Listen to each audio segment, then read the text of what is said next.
You're welcome back, and if you're just joining us, the program is So Good Morning Abuja. And now to our second conversation of the day.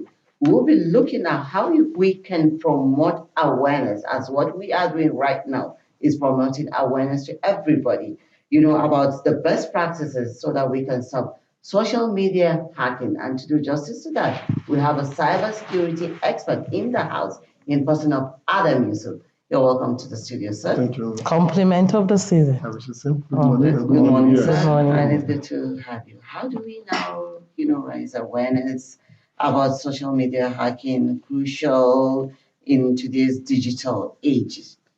It affects everybody. Thank you very much.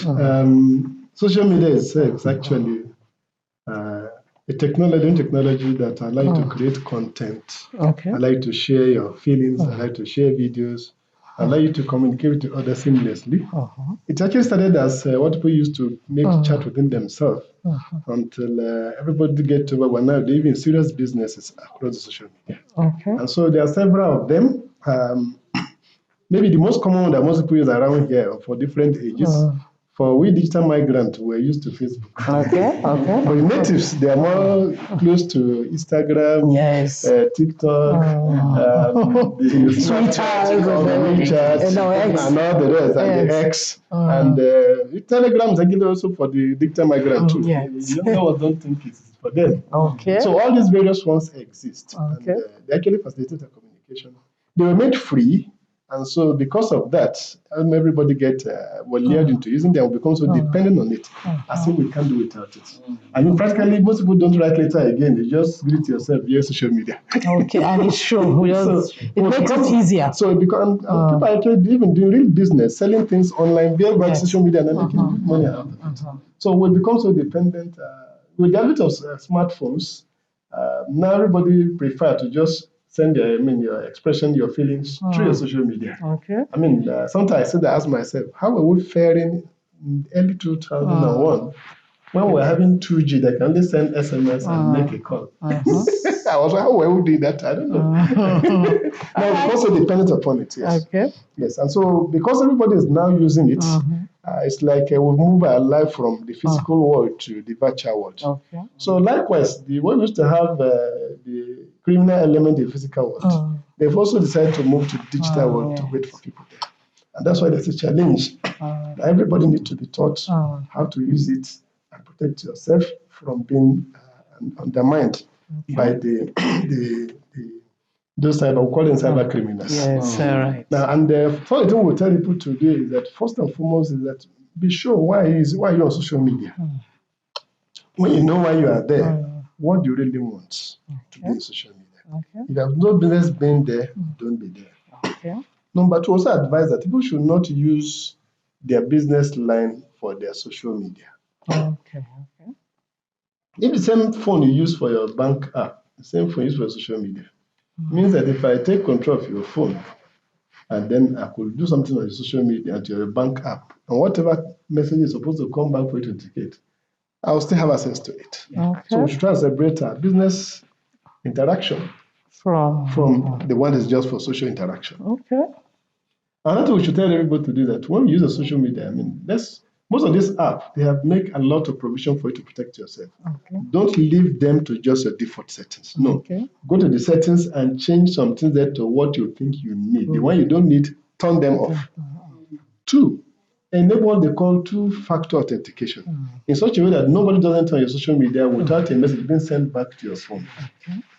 And then three, also make sure that mind what you send on social media.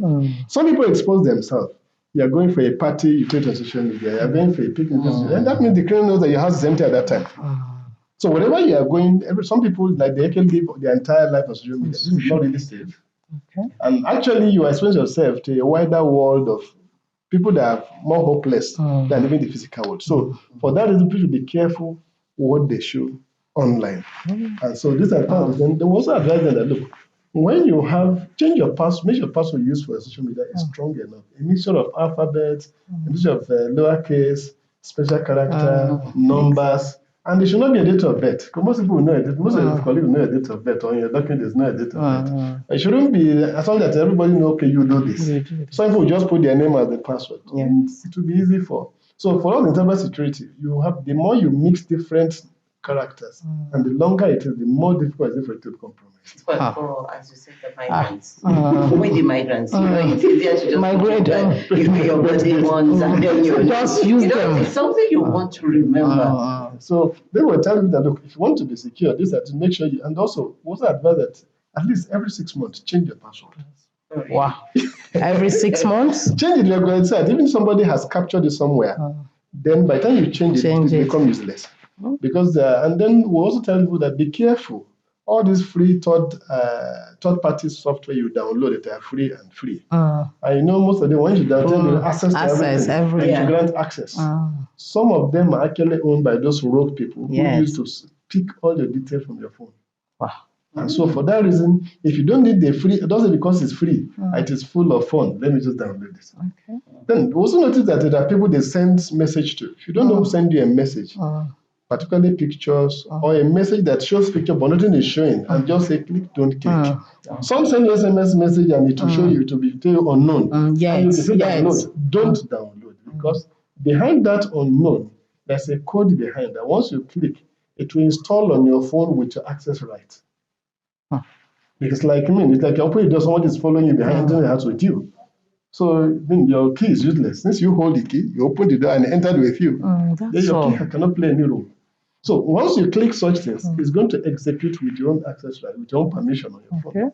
And it will be able to scan through your phone and pick all your password and username that you have saved. And most of us save our email password, our bank password, then we should save it on the phone. We don't want to type it several times. This will need to begin to change. Because if we don't, then when such software come and pick them, it doesn't go where is just effortlessly will begin to access your information. We've been speaking with a cybersecurity expert on creating awareness on how to stop hackers to have access to our social media platform. Let's go on a short break. When we come back, the discussion. Welcome back from that break, and now to the continuation of our discussion. Before we went on break, I want to ask you, from your experience, what other tactics does these hackers use to have unauthorized access to our social media platforms? Thank you very much for the beautiful question. The other thing they also do is what we call social engineering. They pretend to be somebody close to you, somebody you know. Meanwhile, you don't really know them. And then they deceive you to give them some information about you.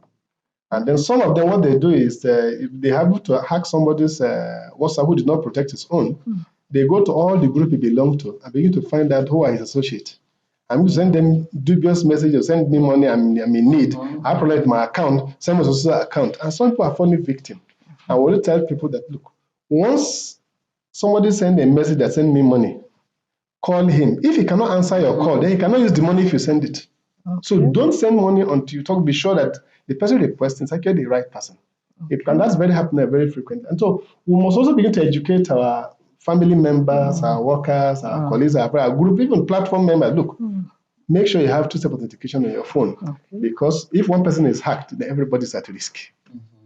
If one person is hacked, everybody in the group is at risk. So it's like attack on one is attack on all. So everybody has to be up and in. They also advise people that when you now enforce that two-step authentication on your social media, whatever they're going to take over your social media app, the system will send you a code to your phone requesting, are you sure the one that initiates this change? Any code that there's what we call the 10-step advice. Any code sent to your phone is meant for you alone and nobody else. That's number one rule. Any code sent But what if your phone is compromised at that time? Now, if you send your, as long as your phone is physically with you. If it's not with you. Yeah, if it's not with you, that's become a different scenario entirely. When that will come to that, when there's not. Now when your phone is with you, what people still do, they send them, they will now call you, hey, I mean, we're in social group, your friends social group, we have a meeting this evening, and I'm telling people this is the code. All those are for so you understand those tricks. Or they now tell you that in this platform, you're in this group, we're a PTA, we're in this one, we're in this, we're a street meeting, or this association meeting, and we're having a meeting, online meeting, I'm to reach everybody, I'm sending a code. It's not true. There's no social media that asked you for code. The only one that when you want to register in there and ask a username and code is the Zoom, because that's not a video you're seeing each other. Yes. So any code anybody, and they have to send you the code you use to log in, not that you give somebody to put in for you. Yes. So anybody asking for a code is a rogue. Don't give. Don't, because when you give out that code, they can use to hack your phone, they can use to hack your email, they can use to hack your bank app, they can use to hack your all your other social media account. It can be used to compromise so many things about you. In fact, such code can be to register you in a terrorist website whereby you be called, you be accused that you're a member, you don't know how you got there. So all these are things we have to look. Any code sent to your phone, don't ever share with anybody.